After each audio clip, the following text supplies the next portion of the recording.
ನಮಸ್ಕಾರ ಎಲ್ರಿಗೂ, ನಾನು ನಿಮ್ಮ ಭೂಮಿಕಾ ದೇಶಪಾಂಡೆ. ಇವತ್ತಿನ ನನ್ನ ಚಾನಲ್ ಭೂಮಿಕಾಸ್ ಫಿಟ್ ಲೈಫ್ಗೆ ಸ್ವಾಗತ. ಸೊ ಏನು ಇವತ್ತಿನ ಎಪಿಸೋಡು ನಿಮಗೆ ಗೊತ್ತಿರೋ ಹಾಗೆ ಪ್ರೀವಿಯಸ್ ಎಪಿಸೋಡ್ನಲ್ಲಿ ಹೇಳಿದ್ದೆ ಹೇರ್ ಲಾಸ್ ಏನಕ್ಕಾಗತ್ತೆ ಅಂತ ಹೇಳಿ. ಈ ಎಪಿಸೋಡು ಅದಕ್ಕೆ ಸೊಲ್ಯೂಷನ್. ಹೇರ್ ಲಾಸ್ನ ತಡೆಯೋದಕ್ಕೆ ಏನೆಲ್ಲ ಮಾಡ್ಬೋದು, ಸಾಧ್ಯವಾದಷ್ಟು ಏನೆಲ್ಲ ಮಾಡ್ಬೋದು ಅಂತ ಹೇಳಿ ಈ ಎಪಿಸೋಡ್ನಲ್ಲಿ ನಾನು ನಿಮಗೆ ತಿಳಿಸ್ಕೊಡ್ತೇನೆ. ಸೊ ಮೊದಲನೇದಾಗಿ ತುಂಬ ಜನ ಹೇಳ್ತಾರೆ, ನಾನು ವಾರಕ್ಕೆ 3 ಸಲ ಸ್ನಾನ ಮಾಡ್ತೀನಿ, ಹೇರ್ ಚೆನ್ನಾಗಿರುತ್ತೆ, 4 ಸಲ ಸ್ನಾನ ಮಾಡ್ತೀನಿ, ಅಥವಾ ದಿನ ಬಿಟ್ಟು ದಿನ ತಲೆ ಸ್ನಾನ ಮಾಡ್ತೀನಿ, ದಿನಾಗಲೂ ತಲೆ ಸ್ನಾನ ಮಾಡ್ತೀನಿ ಅಂತ ಹೇಳಿ. ಸೊ ನೀರು ಸ್ನಾನ ಮಾಡೋದ್ರಿಂದ, ತಲೆ ಸ್ನಾನ ಮಾಡೋದ್ರಿಂದ ನೀರಲ್ಲಿ ಫ್ಲೋರೈಡ್ ಅನ್ನೋವಂತಹ ಕಂಟೆಂಟ್ ಇರುತ್ತೆ. ಇದು ನಿಮ್ಮ ಹೇರ್ನಲ್ಲಿರುವಂತಹ ಫಾಲಿಕ್ಯೂಲ್ಸ್, ಅಂದರೆ ಹೇರ್ ಗ್ರೋತ್ ಆಗೋದಕ್ಕೆ ನಿಮ್ಮ ಬುಡೆನಲ್ಲಿರುವಂತಹ ಫಾಲಿಕಲ್ಸ್ ಏನಿರುತ್ತೆ ಬೆಳೆಯೋದನ್ನು ಸ್ಟಾಪ್ ಮಾಡುತ್ತೆ. ಎಸ್, ಸೊ ಏನು ಮಾಡಬೇಕು? ಸ್ನಾನ ಮಾಡೋದನ್ನು ಬಿಟ್ಬಿಡ್ಬೇಕು. ತಲೆಗೆ ತಮಾಷೆ ಮಾಡಿದೆ ಇಲ್ಲ. ಸ್ನಾನ ಮಾಡುವಾಗ ಶವರ್ ತಗೊಳ್ಳುವಾಗ ಶವರ್ ಕ್ಯಾಪ್ ಅಂತ ಹೇಳಿ ಬರುತ್ತೆ, ಅಂದರೆ ತಲೆಗೆ ಹಾಕೊಳ್ಳೋದಲ್ಲ, ಆ್ಯಕ್ಚುಲಿ ಶವರ್ ಹೆಡ್ ಅಂತ ಹೇಳಿದೆ. ಶವರಿಗೆ ಹಾಕುವಂಥದ್ದು ಫಿಲ್ಟರ್ ಮಾಡುತ್ತೆ. ಫ್ಲೋರೈಡ್ ಏನಿದೆ ಅದನ್ನು ಫಿಲ್ಟರ್ ಮಾಡಿ, ಸಾಧ್ಯವಾದಷ್ಟು ಫಿಲ್ಟರ್ ಮಾಡಿ ನೀರನ್ನು ವಿತೌಟ್ ಫ್ಲೋರೈಡ್ ಅಂತ ಹೇಳಿ ಕಳಿಸುತ್ತೆ. ಅದನ್ನು ಯೂಸ್ ಮಾಡ್ಬೋದು. ಒಂದು ಬೇಸಿಕ್ ಅಷ್ಟೇ ಅದು. ಇಂಟರ್ನಲಿ ನಾನು ಪ್ರೀವಿಯಸ್ ಎಪಿಸೋಡ್ನಲ್ಲಿ ಹೇಳ್ದಂಗೆ ನ್ಯೂಟ್ರಿಷನು, ಡಯಟು, ಸ್ಟ್ರೆಸ್ ಇವನ್ನೆಲ್ಲ ಕಂಟ್ರೋಲ್ ಮಾಡಬೇಕು. ಬಟ್ ಅಟ್ಲೀಸ್ಟ್ ಒಂದು ಮೈನರ್ ಟೈಮ್ ಜಾಸ್ತಿ ತಗೊಳ್ಳದೆ ಮಾಡ್ಬೋದು ಅಂತಹ ಕೆಲಸಗಳನ್ನು ಈ ಎಪಿಸೋಡ್ನ ಹೇಳಿರ್ತೀನಿ. ಆ ಶವರ್ ಹೆಡ್ನ ಶವರಿಗೆ ಫಿಕ್ಸ್ ಮಾಡೋದು, ಈ ಥರ ಏನಾದರೂ ಮಾಡ್ಬೋದು. ಈ ಫ್ಲೋರೈಡ್ ಏನಿದೆ ನೀರಿನಲ್ಲಿರುವಂತಹ ಕಂಟೆಂಟು ನಮ್ಮ ಥೈರಾಯ್ಡ್ ಗ್ಲ್ಯಾಂಡ್ಸನ್ನು ಬ್ಲಾಕ್ ಕೂಡ ಮಾಡುತ್ತೆ. ಸೊ ಹೈಪೋಥೈರಾಯ್ಡಿಸಮ್, ಥೈರಾಯ್ಡ್ಸ್ ಆಗುವಂತಹ ಚಾನ್ಸಸ್ ಕೂಡ ಈ ಫ್ಲೋರೈಡಿಂದ ಅಂದರೆ ಬ್ಲಾಕ್ ಮಾಡಿಬಿಡುತ್ತೆ ಕಂಪ್ಲೀಟಾಗಿ ಥೈರಾಯ್ಡ್ ಫಂಕ್ಷನಿಂಗ್ನ. ಹಾಗಾಗಿ ಇದನ್ನು ಹಾಕ್ಕೊಂಡು ಶವರ್ ಹೆಡನ್ನು ಹಾಕ್ಕೊಂಡು ಸ್ನಾನ ಮಾಡೋದು ಒಂದು ಸ್ವಲ್ಪ ಬೆನಿಫಿಷಿಯಲ್ ಅಂತ ಹೇಳ್ತೀನಿ. ಹಾಗೆ ಶ್ಯಾಂಪೂ, ಸುಮಾರು ಜನ ಹೇರ್ ಕಂಟ್ರೋಲ್ ಶ್ಯಾಂಪೂಸ್ನ ಅಂತ ಹೇಳಿ ಯೂಸ್ ಮಾಡ್ತೀವಿ. ಮಾರ್ಕೆಟ್ನಲ್ಲಿ ಎಷ್ಟೋ ಬ್ರ್ಯಾಂಡ್ ಸಿಗುತ್ತೆ. ಶ್ಯಾಂಪೂಗಳಲ್ಲಿ ಸಲ್ಫೇಟ್ಸ್ ಇರುತ್ತೆ. ನಮ್ಮ ಹೇರ್ ಹೆಂಗೆ ಅಂತ ಹೇಳಿದ್ರೆ 91% ಪ್ರೋಟೀನಿಂದ ರೆಡಿ ಆಗುತ್ತೆ ನಮ್ಮ ಹೇರ್ಸ್. ಸೊ ಈ ಸಲ್ಫೇಟ್ಸ್ ಏನು ಮಾಡುತ್ತೆ, ಈ ಪ್ರೋಟೀನ್ಸ್ನ ಡ್ಯಾಮೇಜ್ ಮಾಡೋದ್ರಲ್ಲಿ ಎಕ್ಸ್ಪರ್ಟ್ಸ್. ಸೊ ಶ್ಯಾಂಪೂಸ್ನ ರೆಗ್ಯುಲರಾಗಿ ನೀವು ಯೂಸ್ ಮಾಡೋದ್ರಿಂದ ಹೇರ್ ಗ್ರೋ ಆಗುವಂತಹ ಫಾಲಿಕ್ಯೂಲ್ಸ್ ಇರ್ಬೋದು, ಅಥವಾ ಈ ಪ್ರೋಟೀನ್ನ ಡ್ಯಾಮೇಜ್ ಮಾಡೋದಕ್ಕೆ ಸಿಕ್ಕಾಪಟ್ಟೆ ಫೇಮಸ್ ಈ ಸಲ್ಫೇಟ್ಸು. ಹಾಗಾಗಿ ಎಲ್ಲ ಶಾಂಪುಗಳನ್ನ ಯೂಸ್ ಮಾಡೋದು ಬೇಡ ಅಂತ ನಾನು ಹೇಳೋದಿಲ್ಲ, ಬಟ್ ಮ್ಯಾಕ್ಸಿಮಮ್ ಕಡೋನ್ ಮಾಡೋದ್ರಿಂದ ಒಳ್ಳೆಯದು.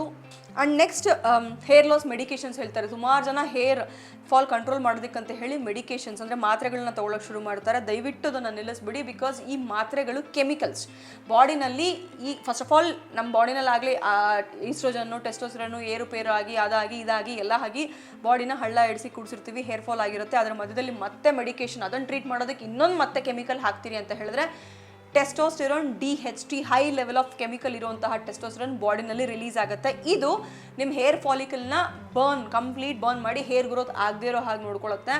ಸೊ ಎನಿ ಮೆಡಿಕೇಷನ್ಸ್ ಏನೇ ತೊಗೊಂಡ್ರು ಕೂಡ ಎಲ್ಲ ಟೆಂಪರರಿಲಿ ಇರುತ್ತೆ. ಅದನ್ನು ಪರ್ಮನೆಂಟ್ ಡ್ಯಾಮೇಜ್ ಮಾಡೋಕ್ಕೆ ಹೋಗಬೇಡಿ.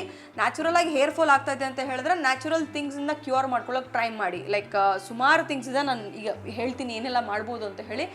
ಮೆಡಿಕೇಷನ್ಸ್ನ ತಗೋತಿದ್ರೆ ದಯವಿಟ್ಟು ಅದನ್ನು ನಿಲ್ಲಿಸ್ಬಿಡಿ.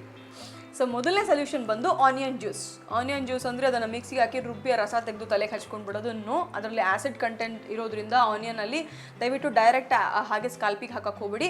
50:50 ರೇಷಿಯೋನಲ್ಲಿ ಆನಿಯನ್ ಜ್ಯೂಸ್ನ ತಗೊಳ್ಳಿ. ಅಂದರೆ ತುರಿದ್ಬಿಟ್ಟು ಅದನ್ನು ಹಿಂಡಿದ್ರೆ ರಸ ಬರುತ್ತೆ. ಆ ರಸಕ್ಕೆ 50 ಅಂದರೆ 1 ಸ್ಪೂನ್ ನೀವು ಆನಿಯನ್ ಜ್ಯೂಸ್ ತೊಗೊಂಡ್ರೆ ಇನ್ನೂ 1 ಸ್ಪೂನ್ ನೀರು, ಎರಡನ್ನೂ ಮಿಕ್ಸ್ ಮಾಡಿ ಸ್ಕಾಲ್ಪಿಗೆ ಹಚ್ಚಬೇಕು.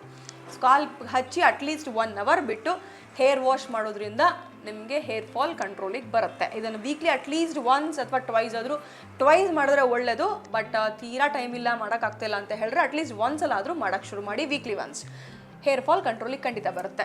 ನೆಕ್ಸ್ಟು ಗ್ರೀನ್ ಟೀ ಅಂತ ಹೇಳ್ತೀವಿ. ಗ್ರೀನ್ ಟೀ ಪೌಡರ್ ಕೂಡ ಅಷ್ಟೇ, ಅಂದರೆ ಎಲೆ ಬರುತ್ತೆ ಗ್ರೀನ್ ಟೀ, ಅದನ್ನು ಕುದಿಸಿ ಸೇಮ್ 50:50 ರೇಷಿಯೋನಲ್ಲಿ ನೀರಿಗೆ ಮಿಕ್ಸ್ ಮಾಡಿ ಸ್ಕಾಲ್ಗೆ ಹಚ್ಕೊಂಡು 1 ಅವರ್ ಬಿಟ್ಟು ವಾಶ್ ಮಾಡಿದ್ರೆ ಎಗೈನ್ ಅದು ಕೂಡ ಬೆನಿಫಿಷಿಯಲ್ ನಿಮಗೆ.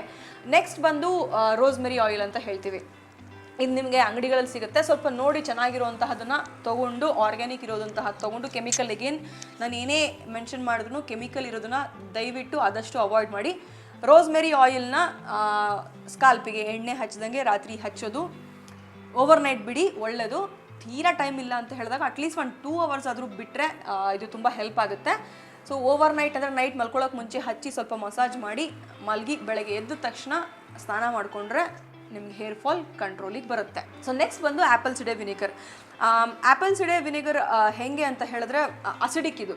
ನಮ್ಮ ಸ್ಕಿನ್ ಕೂಡ, ನಮ್ಮ ಬುರುಡೆ ಅಂತ ಏನು ಹೇಳ್ತೀವಿ, ಇದೂ ಕೂಡ ಸ್ಕಾಲ್ಪ್, ಇದು ಕೂಡ ಅಸಿಡಿಕ್. ಸೊ ಹೆಲ್ಪ್ ಆಗುತ್ತೆ. ಹಾಗತ್ತಾ ಸೀದಾ ತೊಗೊಂಡು ಆ್ಯಪಲ್ ಸಿಡೆ ವಿನೆಗರ್ನ ACV ಅಂತ ಹೇಳ್ತೀವಿ, ಹಚ್ಬಿಡ್ಬೇಡಿ. ಸೇಮ್ 50:50 ರೇಷಿಯೋನಲ್ಲಿ 1 ಸ್ಪೂನ್ ACV ತೊಗೊಂಡ್ರೆ ಇನ್ನೂ 1 ಸ್ಪೂನು ನೀವು ವಾಟರ್ನ ತೊಗೋಬೋದು. ಮಿಕ್ಸ್ ಮಾಡಿ ಸ್ಕಾಲ್ಪಿಗೆ ಹಚ್ಚಿ ಮಸಾಜ್ ಮಾಡಿ 1 ಅವರ್ ಬಿಡಿ. ಇಲ್ಲಿ ACV ಏನಕ್ಕೆ ಹೆಲ್ಪ್ ಆಗುತ್ತೆ ಅಂತ ಹೇಳಿದ್ರೆ, ಸೆಬಮ್ ಅಂತ ಏನು ಹೇಳ್ತೀವಿ, ಎಕ್ಸಸ್ ಆಫ್ ಆಯಿಲ್ ಏನು ಕ್ರಿಯೇಟ್ ಆಗ್ತಿರುತ್ತೆ ನಮ್ಮ ಸ್ಕಾಲ್ಪ್ನಲ್ಲಿ, ಅದನ್ನು ಕಂಟ್ರೋಲ್ ಮಾಡೋದಕ್ಕೆ ACV ತುಂಬ ಒಳ್ಳೆಯದು. Because heavy excess of oil create ಆಗ್ತಾಯಿದ್ರೆ ಸ್ಕಾಲ್ಪಲ್ಲಿ ಇರ್ಬೋದು, ಫೇಸಲ್ಲಿ ಇರ್ಬೋದು, ಪಿಂಪಲ್ಸ್, ಆ್ಯಕ್ನೆ ಬರೋದಾಗುತ್ತೆ, ಹೇರ್ ಫಾಲ್ ಆಗುತ್ತೆ, ಇವೆಲ್ಲನೂ ಆಗುತ್ತೆ. ಸೊ ಇದನ್ನು ಕಂಟ್ರೋಲ್ ಮಾಡೋದಕ್ಕೆ ACV ತುಂಬ ಅಂದರೆ ತುಂಬ ಒಳ್ಳೆಯದು. ಮತ್ತು ಇನ್ನೊಂದೇನು ಅಂದರೆ ಸ್ಕಾಲ್ಪ್ಸ್, ಪೋರ್ಸ್ ಅಂತ ಏನು ಹೇಳ್ತೀವಿ, ಸ್ಕಾಲ್ಪ್ನಲ್ಲಿರುವಂಥ ಪೋರ್ಸ್ನ ಇನ್ ಕೇಸ್ ಓಪನ್ ಆಗಿದ್ದರೆ ಡಸ್ಟ್ ಹೋಗಿ ಕೂತ್ಕೊಳ್ಳೋದು ಅಥವಾ ಅಲ್ಲಿ ಅನ್ವಾಂಟೆಡ್ ಕೆಮಿಕಲ್ಸ್ ಹೋಗಿ ಕೂತ್ಕೊಳ್ಳೋದು ಮಾಡ್ತಿರುವಾಗ ಇದನ್ನು ಕ್ಲೋಸ್ ಮಾಡುತ್ತೆ ACV. ಆ ಪೋರ್ಸನ್ನೆಲ್ಲ ಕ್ಲೋಸ್ ಮಾಡಿ ನಿಮ್ಮ ಸ್ಕಾಲ್ಪನ್ನು ಒಂಥರ ಕ್ಲೆನ್ಸ್ ಮಾಡುತ್ತೆ. ನಾವು ಹೇಗೆ ಫೇಸ್ಗೆ ಫೇಶಿಯಲ್ ಅದು ಇದು ಅಂತ ಹಾಕ್ಕೊಂಡು ಮೇಂಟೈನ್ ಮಾಡ್ತೀವಲ್ಲ, ಹಾಗೆ ನಿಮ್ಮ ಪೋರ್ಸನ್ನು ಕ್ಲೋಸ್ ಮಾಡಿ ಕ್ಲೆನ್ಸ್ ಮಾಡುತ್ತೆ. ಮತ್ತು pH ಲೆವೆಲ್, ನಮ್ಮ ಸ್ಕಲ್ಲಲ್ಲಿರುವಂತಹ pH ಲೆವೆಲ್ನ ಬ್ಯಾಲೆನ್ಸ್ ಮಾಡೋದಕ್ಕೆ ACV ಸಿಕ್ಕಾಪಟ್ಟೆ ಒಳ್ಳೆಯದು. ವಿನೆಗರ್ ಎಷ್ಟೊಂದು ಸಿಗುತ್ತೆ ನಿಮ್ಮ ಮಾರ್ಕೆಟ್ನಲ್ಲಿ. ಸೊ ಎಲ್ಲನೂ ಬೇಡ, ನೋಡಿಕೊಂಡು ಚೆನ್ನಾಗಿರೋದು ಆರ್ಗ್ಯಾನಿಕ್. ಎಗೇನ್ ಕೆಲವೊಂದು ಏನಾದರೂ ನಂಗೆ ಸಜೆಷನ್ಸ್ ಇದ್ದರೆ ಲಿಂಕ್ಸ್ ಹಾಕಿರ್ತೀನಿ. ಸೊ ಅದನ್ನು ಬೇಕಿದ್ರೆ ನೀವು ನೋಡಿ ಪರ್ಚೇಸ್ ಮಾಡ್ಕೋಬೋದು. ಈ ಪರ್ಟಿಕ್ಯುಲರ್ ACVಗಳನ್ನ ಅಂದರೆ ಆ್ಯಪಲ್ ಸಿಡೆ ವಿನೆಗರ್ನ ಯೂಸ್ ಮಾಡೋದ್ರಿಂದ ಸ್ಟೆರ್ಲೈಸ್ ಆಗುತ್ತೆ. ಹೊರಗೆ ಕೆಮಿಕಲ್ಸ್ ನೀವೇನ ತಗೋತಿದ್ರು ಅಥವಾ ಯೂಸ್ ಮಾಡಿ ಡ್ಯಾಮೇಜ್ ಆಗಿದ್ದರೆ, ನಮ್ಮ ಸ್ಕಲ್ಲು, ಪೋರ್ಸು, ಫಾಲಿಕಲ್ಸು ಡ್ಯಾಮೇಜ್ ಆಗಿದ್ದರೆ ಇದನ್ನು ಕ್ಲೆನ್ಸ್ ಮಾಡಿ ಅದನ್ನು ಮತ್ತೆ ರೀಎಸ್ಟಾಬ್ಲಿಷ್ ಅಂದರೆ ರೀಗ್ರೋ ಆಗೋದಕ್ಕೆ ಹೆಲ್ಪ್ ಮಾಡುತ್ತೆ ನಮ್ಮ ಆ್ಯಪಲ್ ಸಿಡೆ ವಿನೆಗರ್. ಸೊ ನೆಕ್ಸ್ಟ್ ಅಂತ ಬಂದರೆ ಡಯಟ್. ಸುಮಾರು ಜನ ಹೇಳ್ತಾ ಇರ್ತಾರೆ ಡಯಟ್ ಮಾಡ್ತಾ ಇದ್ದೀವಿ, ಡಯಟ್ ಮಾಡೋ ಟೈಮ್ನಲ್ಲಿ ಹೇರ್ ಫಾಲ್ ಆಗುತ್ತೆ ಅಂತ ಹೇಳಿ. ಇದು ಬಿಕಾಸ್ ನಿಮ್ಮ ಡಯಟ್ನಲ್ಲಿ ಎಕ್ಸಸ್ ಪ್ರೋಟೀನ್ನ ಆ್ಯಡ್ ಮಾಡದೇ ಇರೋದಕ್ಕೆ ಹೇರ್ ಫಾಲ್ ಆಗುತ್ತೆ. ಬಿಕಾಸ್ ಪ್ರೋಟೀನ್ ನಮ್ಮ ಹೇರ್ ಗ್ರೋತಿಗೆ ಸಿಕ್ಕಾಪಟ್ಟೆ ಇಂಪಾರ್ಟೆಂಟು. ಡಯಟ್ ಮಾಡ್ತಾರೆ, ಡಯಟ್ ಅಂದರೆ ಕೆಲವರಂತೂ ಫಾಸ್ಟಿಂಗ್, ಇಂಟರ್ಮಿಟೆಂಟ್ ಫಾಸ್ಟಿಂಗ್ ಅಂತ ಹೇಳಿ ಮಾಡ್ತಾರೆ. ಆ ಟೈಮ್ನಲ್ಲಿ ಪ್ರೋಟೀನ್ ಅಂಶ ಇರುವಂತಹ ಆಹಾರಗಳನ್ನೇ ತೊಗೊಳ್ಳೋದಿಲ್ಲ. ಬರೀ ಉಪವಾಸ ಇದ್ಬಿಟ್ರೆ ಅಷ್ಟೇ ನಾನು ಸಣ್ಣ ಆಗಿಬಿಡ್ತೀನಿ, ಸಣ್ಣ ಆಗೋದಕ್ಕೆ ಕಾನ್ಸಂಟ್ರೇಟ್ ಮಾಡ್ತಾ ಇರ್ತಾರೆ. ಬಟ್ ಈ ಟೈಮ್ನಲ್ಲಿ ಬಾಡಿಗೆ ಪ್ರೋಟೀನ್ ಅವಶ್ಯಕತೆ ತುಂಬ ಇರುತ್ತೆ. ನಿಮ್ಮ ಒಂದು ನೆನಪಿರಲಿ, ಬಾಡಿ ಫ್ಯಾಟ್ನ ಬರ್ನ್ ಮಾಡಬೇಕಂತ ಹೇಳಿದ್ರೆ ಪ್ರೋಟೀನ್ ಕೂಡ ಸಿಕ್ಕಾಪಟ್ಟೆ ಬೆನಿಫಿಷರಿ.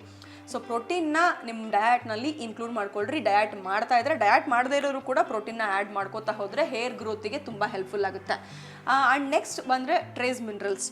ಟ್ರೇಸ್ ಮಿನರಲ್ಸ್ ಅನ್ನೋದು ನಮ್ಮ ಹೇರ್ ಗ್ರೋತು ಅಂದರೆ ಪ್ರೋಟೀನ್ ಬಾಡಿನಲ್ಲಿ ಬಿಲ್ಡ್ ಮಾಡಿ ಅದನ್ನು ನಮ್ಮ ಹೇರ್ಸ್ಗೆ, ನೇಲ್ಸ್ಗೆ, ಸ್ಕಿನ್ನಿಗೆ ಸಪ್ಲೈ ಮಾಡೋದಕ್ಕೆ ಟ್ರೇಸ್ ಮಿನರಲ್ಸ್ ತುಂಬ ಹೆಲ್ಪ್ಫುಲ್. ನಾವು ಪ್ರೋಟೀನ್ ತಿಂತೀವಿ ಅಂದ ತಕ್ಷಣ ಡೈರೆಕ್ಟ್ ನಮ್ಮ ದೇಹಕ್ಕೆ ಹಿಡಿದ್ಬಿಡುತ್ತೆ ಅಂತಲ್ಲ, ಅಲ್ಲಿ ಕೆಲವೊಂದು ಸಪೋರ್ಟಿವ್ ನ್ಯೂಟ್ರಿಯೆಂಟ್ಸ್ ಇರುತ್ತೆ, ಸಪೋರ್ಟಿವ್ ಆರ್ಗನ್ಸ್ ಇರುತ್ತೆ, ಅದನ್ನು ದೇಹಕ್ಕೆ ಅಬ್ಸಾರ್ಬ್ ಮಾಡ್ಕೋಬೇಕು. ಇದರಲ್ಲಿ ಟ್ರೇಸ್ ಮಿನರಲ್ಸ್ ತುಂಬ ಹೆಲ್ಪ್ಫುಲ್ಲು.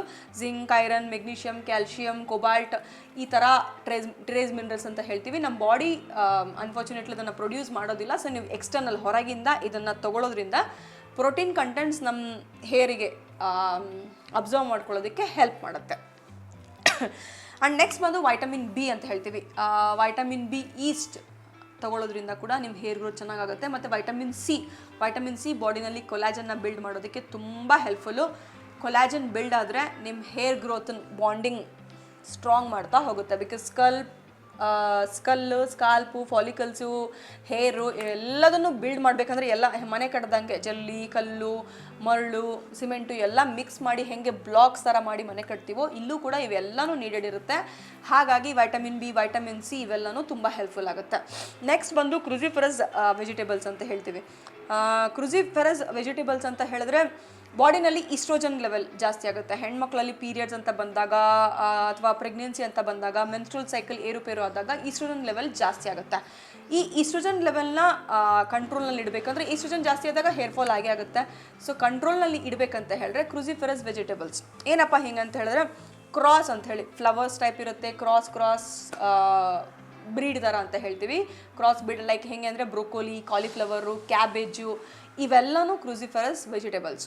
ಸೊ ಈ ವೆಜಿಟೇಬಲ್ಸ್ನ ಕನ್ಸ್ಯೂಮ್ ಮಾಡೋದ್ರಿಂದ ಬಾಡಿನಲ್ಲಿ ಈಸ್ಟ್ರೋಜನ್ ಲೆವೆಲ್ನ ಕಮ್ಮಿ ಮಾಡ್ಬೋದು. ಆಗ ಕೂಡ ನಿಮ್ಮ ಹೇರ್ ಫಾಲನ್ನು ಕಂಟ್ರೋಲ್ ಮಾಡ್ಬೋದು. ನೆಕ್ಸ್ಟ್ ಅಂತ ಬಂದರೆ ವೈಟಮಿನ್ D. ಕಾರ್ಟಿಸಾಲ್ ಅಂತ ಹಾರ್ಮೋನ್ಸ್ ಬಾಡಿನಲ್ಲಿ ರಿಲೀಸ್ ಆದಾಗ, ಸ್ಟ್ರೆಸ್ ರಿಲೇಟೆಡ್ ಹಾರ್ಮೋನ್ ರಿಲೀಸ್ ಆದಾಗ ಬಾಡಿನಲ್ಲಿ ಈಸ್ಟ್ರೋಜನ್ ಜಾಸ್ತಿ ಆಗುತ್ತೆ, ವೈಟಮಿನ್ ಡಿ ಡಿಫಿಷಿಯನ್ಸಿ ಕಮ್ಮಿ ಆಗುತ್ತೆ, ನಿದ್ದೆ ಚೆನ್ನಾಗಿ ಬರದೇ ಇರೋದು, ಹೇರ್ ಫಾಲ್ ಆಗೋದಾಗುತ್ತೆ. ಸೊ ವೈಟಮಿನ್ ಡಿ ತೊಗೊಳೋದ್ರಿಂದ ಬಾಡಿನಲ್ಲಿ ಎಗೇನ್ ಕಾರ್ಟಿಸಾಲ್ನ ಕಮ್ಮಿ ಮಾಡ್ಬೋದು. ಅದು ಒಂದರಿಂದನೇ ಮಾಡೋಕ್ಕಾಗೋದಿಲ್ಲ, ಓವರಾಲ್ ಎಲ್ಲನೂ ಮಾಡಬೇಕು. ವೈಟಮಿನ್ ಡಿ ಕೂಡ one of the helpful factor ಅಂತ ಹೇಳ್ತೀನಿ ಕಾರ್ಟಿಸಲ್ನ ಕಮ್ಮಿ ಮಾಡೋಕ್ಕೆ, ಹಾಗೆ ಹೇರ್ ಫಾಲನ್ನು ಕಮ್ಮಿ ಮಾಡೋದಕ್ಕೆ. ಈಗ ಕಾರ್ಟಿಸಲ್ ಏನು ಮಾಡುತ್ತೆ ಅಂತ ಹೇಳಿದ್ರೆ ತುಂಬ ಡೇಂಜರಸ್ಸು. ಅದು ನಿಮ್ಮ ಪ್ರೋಟೀನ್ನ ರೆಡ್ಯೂಸ್ ಮಾಡುತ್ತೆ, ಕಡಿಮೆ ಮಾಡುತ್ತೆ. ಸೊ ವೈಟಮಿನ್ ಡಿ ಹೆಲ್ಪ್ಫುಲ್ ನಿಮ್ಮ ಕಾರ್ಟಿಸಲ್ನ ಕಂಟ್ರೋಲ್ ಮಾಡೋದಕ್ಕೆ. ಹಾಗೆ ಸೆಲೆನಿಯಮ್ ಅಂತ ಹೇಳ್ತೀವಿ. ನೆಕ್ಸ್ಟ್ ಬಂದು ಸೆಲೆನಿಯಮ್ ಅಂತ ಹೇಳ್ತೀವಿ. ಥೈರಾಯ್ಡ್ ಇದ್ದಾಗ ನಮ್ಮ ಬಾಡಿನಲ್ಲಿ T4 to T3 ಕನ್ವರ್ಷನ್ ಆಗೋದಿಲ್ಲ. ಈ ಟೈಮ್ನಲ್ಲಿ ಹೇರ್ ಫಾಲ್ ಆಗುತ್ತೆ. ಸೊ ಸೆಲೆನಿಯಮ್ ಸಿಕ್ಕಾಪಟ್ಟೆ ಹೆಲ್ಪ್ಫುಲ್ ಈ ಕನ್ವರ್ಷನ್ನ ಆಗೋದಕ್ಕೆ. ಬಿಕಾಸ್ ಥೈರಾಯ್ಡ್ ಅಂತ ಬಂದಾಗ ಏನಾಗುತ್ತೆ, ಲಿವರ್ ಕರೆಕ್ಟಾಗಿ ಕೆಲಸ ಮಾಡ್ತಿರಲ್ಲ, ಅಥವಾ ಲಿವರ್ನಲ್ಲಿ T4 T3 ಕನ್ವರ್ಷನ್ಸ್ ಆಗ್ತಿರಲ್ಲ. ಲಿವರ್ನಲ್ಲಿ ಆಗ್ತಾ ಇಲ್ಲ ಅಂತ ಹೇಳಿದ್ರೆ ನಿಮ್ಮ ಗಟ್ಸ್, ಗಾಲ್ ಬ್ಲಾಡರ್ನಲ್ಲಿ ಕರೆಕ್ಟಾಗಿ ಫಂಕ್ಷನಿಂಗ್ ಆಗ್ತಾ ಇರಲ್ಲ, ಡೈಜೆಷನ್ ಸರಿಗೆ ಆಗ್ತಾ ಇರಲ್ಲ. ಸೊ ಸೆಲೆನಿಯಮ್ ಬಾಡಿನಲ್ಲಿ ತೊಗೊಳೋದ್ರಿಂದ ಪ್ರೊಡಕ್ಷನ್ ಶುರು ಮಾಡಿದಾಗ ಬಾಡಿನಲ್ಲಿ ಏನಾಗುತ್ತೆ, ಗಟ್ಸ್ ಕ್ಲಿಯರ್ ಆಗೋಕ್ಕೆ ಶುರು ಆಗುತ್ತೆ, ಡೈಜೆಷನ್ ಕರೆಕ್ಟ್ ಆಗೋಕ್ಕೆ ಶುರು ಆಗುತ್ತೆ, ಲಿವರ್ ಪ್ರಾಪರಾಗಿ ಫಂಕ್ಷನಿಂಗ್ ಮಾಡುತ್ತೆ, ಕನ್ವರ್ಷನ್ ಮಾಡುತ್ತೆ, ಥೈರಾಯ್ಡ್ ಹೀಲ್ ಆಗುತ್ತೆ, ಹಾಗೆ ನಿಮ್ಮ ಹೇರ್ ಫಾಲ್ ಕೂಡ ಕಂಟ್ರೋಲ್ ಬರುತ್ತೆ. ಸೆಲೆನಿಯಮ್ ಏನಿರುತ್ತೆ ಅಂತ ಹೇಳಿದ್ರೆ ನಟ್ಸ್ ಅಂತ ಹೇಳ್ತೀವಿ ನಾವು, ವಾಲ್ನಟ್ಸು, ಡ್ರೈ ಫ್ರೂಟ್ಸ್ ಅಂತ ಏನು ತೊಗೊಳ್ತೀವಿ ಇದರಲ್ಲಿರುತ್ತೆ. ಸೀ ವೀಡ್ ಅಂತ ಹೇಳ್ತೀವಿ ಇದರಲ್ಲಿರುತ್ತೆ. ಹಾಗೆ ಸೀ ಕೆಲ್ಪ್ ಅಂತ ಹೇಳಿ, ಅಂದರೆ ಸಮುದ್ರದಲ್ಲಿ ಸಿಗುವಂತಹ ಪಾಚಿ, ಆಲ್ಗೆ ಅಂತ ಏನು ಹೇಳ್ತೀವಿ, ಇಲ್ಲಿಂದ ಎಕ್ಸ್ಟ್ರಾಕ್ಟ್ ಮಾಡ್ತಾರೆ. ಸೀ ಕೆಲ್ಪ್, ಸೀ ವೀಡ್ ಇಂಥವನ್ನೆಲ್ಲ ಗಿಡಗಳು, ಪ್ಲಾಂಟ್ ಕಂಪ್ಲೀಟ್ಲಿ ಸಮುದ್ರದಲ್ಲೇ ಸಿಗುವಂಥದ್ದು. ನಾವು ಸಮುದ್ರಕ್ಕೆ ಧುಮುಕಿ ಅದನ್ನು ಎತ್ಕೊಂಡ್ಬಂದು ತಿಂತೀವಿ ಅಂತ ಅಲ್ಲ, ಎಲ್ಲಿ ಅವೈಲೇಬಲ್ ಇದೆಯೋ ಮಾರ್ಕೆಟ್ನಲ್ಲಿ ಅದನ್ನು ತೊಗೊಂಡು ನೀವು ಅದನ್ನು ಕನ್ಸ್ಯೂಮ್ ಮಾಡೋಕ್ಕೆ ಶುರು ಮಾಡ್ಬೋದು. ಹಾಗಂತ ಯಾವುದ್ಯಾವುದೋ ಬ್ರ್ಯಾಂಡ್ಸ್ನ ಯೂಸ್ ಮಾಡಬೇಡಿ. ಪರ್ಸ್ನಲಿ ದಯವಿಟ್ಟು ಕೇಳಿ, ಬಿಕಾಸ್ ನಾನು ಎಷ್ಟೊಂದು ಮೆನ್ಷನ್ ಮಾಡ್ತಿರೋದ್ರಿಂದ ಎಲ್ಲ ಲಿಂಕ್ಸು ನಾನು ಹಾಕೋದಕ್ಕಾಗೋದಿಲ್ಲ. ಪರ್ಸ್ನಲಿ ನಾನು ಯಾವ್ದು ರೆಕಮೆಂಡ್ ಮಾಡ್ತೀನಿ ಅಂತ ಹೇಳೋದಕ್ಕೆ ನೀವು ನನಗೆ ಕಾಂಟ್ಯಾಕ್ಟ್ ಮಾಡಬೇಕು. ಅಥವಾ ನೀವು ಈಗಾಗಲೇ ತೊಗೋತಿದ್ದೀರಾ ಅಂತ ಹೇಳಿದ್ರೆ, ರೆಕಮೆಂಡೇಷನ್ ಯಾರ ಕಡೆ ಆದರೂ ಮಾಡಿ ಅವ್ರು ತೊಗೋತಿದ್ದಾರೆ ಅಂತ ಹೇಳಿದ್ರೆ ವೆರಿಫೈ ಮಾಡಿ ಆಮೇಲೆ ತೊಗೊಳ್ಳಿ. ಕೆಮಿಕಲ್ಸ್ನ ದಯವಿಟ್ಟು ಮತ್ತೆ ಹೇಳ್ತೀನಿ, ತೊಗೊಳೋದಕ್ಕೆ ಹೋಗಬೇಡಿ. ಸೊ ಸಿ ಕೆಲ್ಪ್ ಅಂತ ಬಂದರೆ, ಸಿ ಕೆಲ್ಪ್ ನಿಮ್ಮ ಬಾಡಿನಲ್ಲಿ ಅಯೋಡಿನ್ನ ಬ್ಯಾಲೆನ್ಸ್ ಮಾಡುತ್ತೆ. ಥೈರಾಯ್ಡ್ ಇರೋರು ಸಿ ಕೆಲ್ಪ್ ತೊಗೊಳೋದ್ರಿಂದ ತುಂಬ ಒಳ್ಳೆಯದು. ಬರೀ ಸಿ ಕೆಲ್ಪ್ ತೊಗೊಂಡ ತಕ್ಷಣ ಥೈರಾಯ್ಡ್ನ ರಿವರ್ಸ್ ಮಾಡಿಬಿಡ್ತೀನಿ ಅಂತಲ್ಲ, ಬಟ್ ಸಿ ಕೆಲ್ಪ್ ಥೈರಾಯ್ಡಿಗೆ ಸಿಕ್ಕಾಪಟ್ಟೆ ಒಳ್ಳೆಯದು. ನಿಮ್ಮ ಥೈರಾಯ್ಡನ್ನ ರಿವರ್ಸ್ ಮಾಡೋದಕ್ಕೆ one of the major supplement ಅದು ಥೈರಾಯ್ಡ್. ಸಿ ಕೆಲ್ಪ್ ಜೊತೆಗೆ ನೀವು ಅದು ಇದು ಡಯಟ್ ಅಂತ ಮಾಡಬೇಕಾಗತ್ತೆ, ಮತ್ತು ಕೆಲವೊಂದು ಪ್ರೊಸೆಸ್ಸು ಇರುತ್ತೆ. ಅದೆಲ್ಲನೂ ಮಾಡಿ ಸಿ ಕೆಲ್ಪ್ ತೊಗೊಂಡ್ರೆ 100% ನಿಮ್ಮ ಥೈರಾಯ್ಡನ್ನು ನೀವು ರಿವರ್ಸ್ ಮಾಡ್ಕೋಬಹುದು. ಸೊ ಥೈರಾಯ್ಡ್ ರಿವರ್ಸ್ ಆಯಿತು, ಸ್ಟ್ರೆಸ್ ಕಮ್ಮಿ ಆಯಿತು, ವೈಟಮಿನ್ ಡಿ ಪ್ಲಸ್ ಕಾರ್ಟಿಸಲ್ ಕಮ್ಮಿ ಆಯಿತು, ಪ್ಲಸ್ ಸೆಲೆನಿಯಮ್ ಇದೆಲ್ಲ ತೊಗೊಳೋದ್ರಿಂದ ಕೂಡ ನಿಮ್ಮ ಹೇರ್ ಫಾಲನ್ನು ಕಂಟ್ರೋಲ್ ಮಾಡ್ಬೋದು. ಹಾಗೆ ಥೈರಾಯ್ಡನ್ನು ಕೂಡ ಒನ್ ಆಫ್ ದ ಎಲ್ಲೋ ಇಂಡೈರೆಕ್ಟಾಗಿ ನೀವು ಅದನ್ನು ಕೂಡ ಕ್ಯೂರ್ ಮಾಡ್ಬೋದು.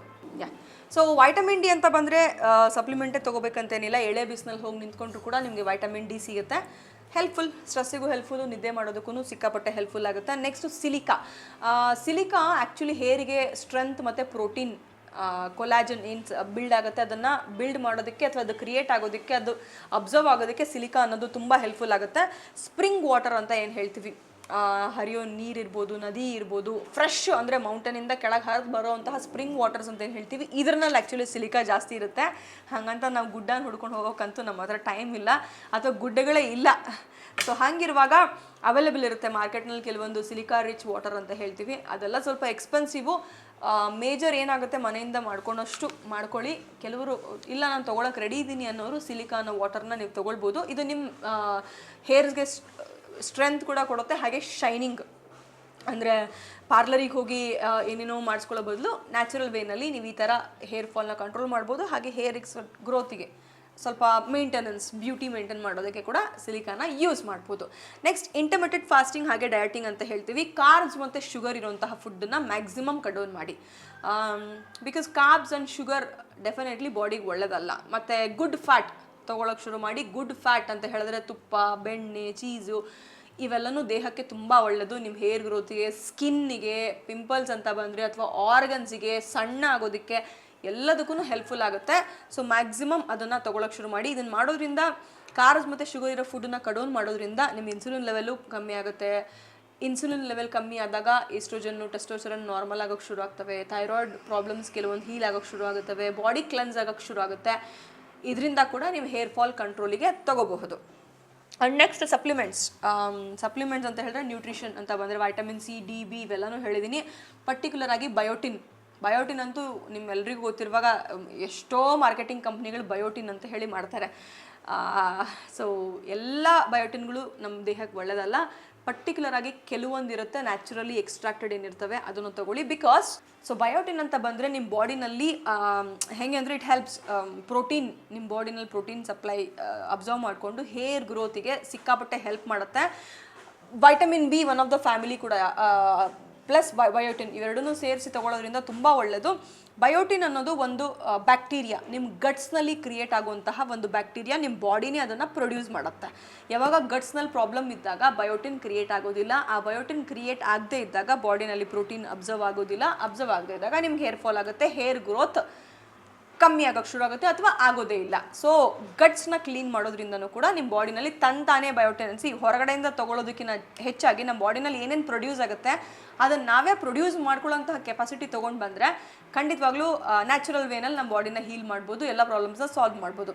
ಬಟ್ ಗಟ್ಸ್ ಹೀಲ್ ಮಾಡೋವರೆಗೂ ಬಯೋಟಿನ್ನ ಬೇಕಿದ್ರೆ ನೀವು ಔಟ್ಸೋರ್ಸ್ ತೊಗೋಬೋದು. ಬಟ್ ನನ್ನ ಮೇಜರ್ ಸಜೆಷನ್ ಆದಷ್ಟು ಇಂಟರ್ನಲ್ಲಿ ಏನೇನಾಗುತ್ತೆ ಅಷ್ಟು ಹೀಲ್ ಮಾಡೋಕ್ಕೆ ಶುರು ಮಾಡಿ. Because natural way always best. So natural ವೇನಾಗಿ ಗಟ್ಸ್ನ ಕ್ಲೀನ್ ಮಾಡ್ಬೋದು ಅಂತ ಹೇಳಿದ್ರೆ ಕ್ಯಾಬೇಜ್, ಎಲೆಕೋಸು ಅಂತ ಏನು ಹೇಳ್ತೀವಿ, ಇದನ್ನು ತೊಗೊಳೋದ್ರಿಂದ ನಮ್ಮ ಗಟ್ಸ್ನ ಕ್ಲೆನ್ಸ್ ಮಾಡುತ್ತೆ, ಕ್ಲೀನ್ ಮಾಡಿ ಅಲ್ಲಿ ಬ್ಯಾಕ್ಟೀರಿಯಾಸ್ ಹೊಸದಾಗಿ ಹುಟ್ಟೋದಕ್ಕೆ ಹೆಲ್ಪ್ ಮಾಡುತ್ತೆ. ಗುಡ್ ಮೈಕ್ರೋಬ್ಸ್, ಗುಡ್ ಬ್ಯಾಕ್ಟೀರಿಯಾ ಅಂತ ಏನು ಹೇಳ್ತೀವಿ, ಪ್ರೋಬಯಾಟಿಕ್ ಅಂತ ಹೇಳ್ತೀವಲ್ಲ, ಇದು ತುಂಬ ಹೆಲ್ಪ್ಫುಲ್ ಕ್ಯಾಬೇಜು. ಸೊ ಕ್ಯಾಬೇಜ್ ತಿನ್ನೋದ್ರಿಂದ ಇದರಲ್ಲಿ ವೈಟಮಿನ್ ಸಿ ಕೂಡ ನಿಮ್ಗೆ ಸಿಗುತ್ತೆ. ಸೊ ಕೊಲಾಜನ್ನ ಬಿಲ್ಡ್ ಮಾಡೋಕ್ಕೆ ಹೆಲ್ಪ್ಫುಲ್, ಹಾಗೆ ಸಿಲಿಕಾ ಇದನ್ನು ಕೂಡ ಬಿಲ್ಡ್ ಮಾಡೋದಕ್ಕೆ ನಿಮ್ಮ ಬಾಡಿನಲ್ಲಿ ಹೆಲ್ಪ್ಫುಲ್. ಸೊ ಕ್ಯಾಬೇಜ್ ಗಟ್ಸ್ನ ಕ್ಲೀನ್ ಮಾಡೋದಕ್ಕೆ, ಬಯೋಟಿನ್ನ ಪ್ರೊಡ್ಯೂಸ್ ಮಾಡೋದಕ್ಕೆ, ಗುಡ್ ಬ್ಯಾಕ್ಟೀರಿಯಾ ಹಾಗೆ ಕೊಲಾಜನ್ನ ಇಂಪ್ರೂವ್ ಮಾಡೋದಕ್ಕೆ ತುಂಬ ಒಳ್ಳೆಯದು. ಸೊ ಗೊತ್ತಾಯ್ತಲ್ಲ, ಮ್ಯಾಕ್ಸಿಮಮ್ ನಾನು ಐ ಥಿಂಕ್ 12 ಹೇಳಿದೆ. ಆನಿಯನ್ ಜ್ಯೂಸ್ ಹೇಳಿದೆ, ಅದಾದಮೇಲೆ green tea, rosemary oil, apple cider vinegar, ಆಮೇಲೆ ಜಾಸ್ತಿ ಪ್ರೋಟೀನ್ ತೊಗೊಳ್ಳಿ ಅಂತ ಹೇಳಿದೆ, ಮತ್ತು trace minerals, cruciferous vegetables, vitamin D, silica ಹೇಳಿದೆ, ವೈಟಮಿನ್ ಸಿ ಹೇಳಿದೆ, ವೈಟಮಿನ್ ಬಿ ಹೇಳಿದೆ, ಇಂಟರ್ಮಿಟೆಡ್ ಫಾಸ್ಟಿಂಗ್ ಹೇಳಿದೆ, ಬಯೋಟಿನ್ ಹೇಳಿದೆ, ಡಯಟ್ ಬಗ್ಗೆನೂ ಮಾತಾಡಿದೆ. ಸೊ ಇದೆಲ್ಲ ಕೆಲವೊಂದು ನ್ಯೂಟ್ರಿಷನ್ ಬಗ್ಗೆನೂ ಕಂಪ್ಲೀಟಾಗಿ ಹೇಳಿದೆ. ಇದಿಷ್ಟನ್ನು ಮಿಕ್ಸ್ ಮಾಡಿ ಅಥವಾ ಕೆಲವೊಂದನ್ನು ಮಿಕ್ಸ್ ಮ್ಯಾಚ್ ಮಾಡ್ಕೊಂಡು ಹೋಗೋದ್ರಿಂದ ಹೇರ್ ಫಾಲ್ನ ಕಂಟ್ರೋಲ್ ಮಾಡ್ಬೋದು. ಸೊ ಬೇಸಿಕ್ ಅಷ್ಟೇ. ಇಂಟರ್ನಲ್ಲಿ ಏನಾರ ಪ್ರಾಬ್ಲಮ್ ಇದ್ದರೆ, ಥೈರಾಯ್ಡ್ ಇದ್ದರೆ, ಲಿವರ್ ಇಶ್ಯೂಸ್ ಇದ್ರೂ ಕೂಡ ಹೇರ್ ಫಾಲ್ ಆಗ್ತಿರುತ್ತೆ. ಅದಕ್ಕೆ ಪರ್ಟಿಕ್ಯುಲರಾಗಿ ಟ್ರೀಟ್ಮೆಂಟ್ ಕೊಡಬೇಕು. ಇದು ಬೇಸಿಕ್ ಇನ್ಫಾರ್ಮೇಷನ್ ಅಷ್ಟೇ ನನ್ನ ಕಡೆಯಿಂದ. ಕೋಚಿಂಗ್ ಬೇಕು, ನಿಮ್ಮ ಆರೋಗ್ಯನ ಚೆನ್ನಾಗಿ ಇಟ್ಕೋಬೇಕು, ಏನಾರ ಸಮಸ್ಯೆ ಇದ್ರೆ ಹೀಲ್ ಮಾಡ್ಕೋಬೇಕು ಅಂತ ಹೇಳಿದ್ರೆ ಕೆಳಗೆ ಡಿಸ್ಪ್ಲೇ ಆಗ್ತಿರೋ ನಂಬರ್ಗೆ ನೀವು ವಾಟ್ಸಪ್ ಮಾಡ್ಬೋದು. ಕಾಲ್ಸ್ ಇರೋದಿಲ್ಲ, ವಾಟ್ಸಪ್ ಅಷ್ಟೇ. ಹಾಗೆ ಇನ್ಸ್ಟಾಗ್ರಾಮ್ ID ಕೂಡ ಮೆನ್ಷನ್ ಮಾಡಿದ್ದೀನಿ, ಅಲ್ಲೂ ಕೂಡ ನೀವು ಮೆಸೇಜ್ ಮಾಡ್ಬೋದು. ನನ್ನ ನಿಮ್ಮನ್ನು ಕಾಂಟ್ಯಾಕ್ಟ್ ಮಾಡಿ ನನಗೆ ನಿಮ್ಮನ್ನು ಕಾಂಟ್ಯಾಕ್ಟ್ ಮಾಡಿಸ್ತಾರೆ. ಸೊ ನೆಕ್ಸ್ಟ್ ವಿಡಿಯೋಂದಿಗೆ ಮತ್ತೆ ಸಿಗ್ತೀನಿ ಆದಷ್ಟು ಬೇಗ. ಈ ವಿಡಿಯೋ ನಿಮ್ಗೆ ಇಷ್ಟ ಆಗಿದ್ರೆ, ಮ್ಯಾಕ್ಸಿಮಮ್ ವಿಡಿಯೋದಲ್ಲಿ ನಾನು ಸೈಂಟಿಫಿಕ್ ರೀಸನ್ ಕೊಟ್ಟು ನ್ಯಾಚುರಲ್ ವೇಸ್ನಲ್ಲೇ ಆದಷ್ಟು ಸೊಲ್ಯೂಷನ್ನ ಕೊಟ್ಟಿರ್ತೀನಿ. ಸೊ ಈ ವಿಡಿಯೋ ನಿಮ್ಗೆ ಇಷ್ಟ ಆಗಿದ್ರೆ ನಿಮ್ಮ ಫ್ರೆಂಡ್ಸ್ ಫ್ಯಾಮಿಲಿಗೆ ಶೇರ್ ಮಾಡಿ, ಲೈಕ್ ಮಾಡಿ, ಕಮೆಂಟ್ ಮಾಡಿ. ನಿಮ್ಗೆ ಏನಾದ್ರು ಟಾಪಿಕ್ ಬಗ್ಗೆ ಮಾತಾಡಬೇಕು ಅಂತಿದ್ರೆ ಆ ಪರ್ಟಿಕ್ಯುಲರ್ ಟಾಪಿಕನ್ನು ಕಮೆಂಟ್ ಬಾಕ್ಸ್ನಲ್ಲಿ ಹಾಕಿರಿ. ನೆಕ್ಸ್ಟ್ ವಿಡಿಯೋ ಆದಷ್ಟು ಅದ್ರ ಬಗ್ಗೆ ಮಾಡೋದಕ್ಕೆ ನಾನು ಟ್ರೈ ಮಾಡ್ತೀನಿ. ಆದಷ್ಟು ಬೇಗ ಸಿಗ್ತೀನಿ. ನನ್ನ ಚಾನಲ್ ಅಂದರೆ ಭೂಮಿಕಾಸ್ ಫಿಟ್ ಲೈಫ್ ಇಲ್ಲಿವರೆಗೂ ನೋಡೋದಕ್ಕೆ ಥ್ಯಾಂಕ್ ಯು. ಚಾನಲ್ನ ಸಬ್ಸ್ಕ್ರೈಬ್ ಮಾಡೋದನ್ನು ಮರಿಬೇಡಿ. ಜೈ ಹಿಂದ್, ಜೈ ಕರ್ನಾಟಕ.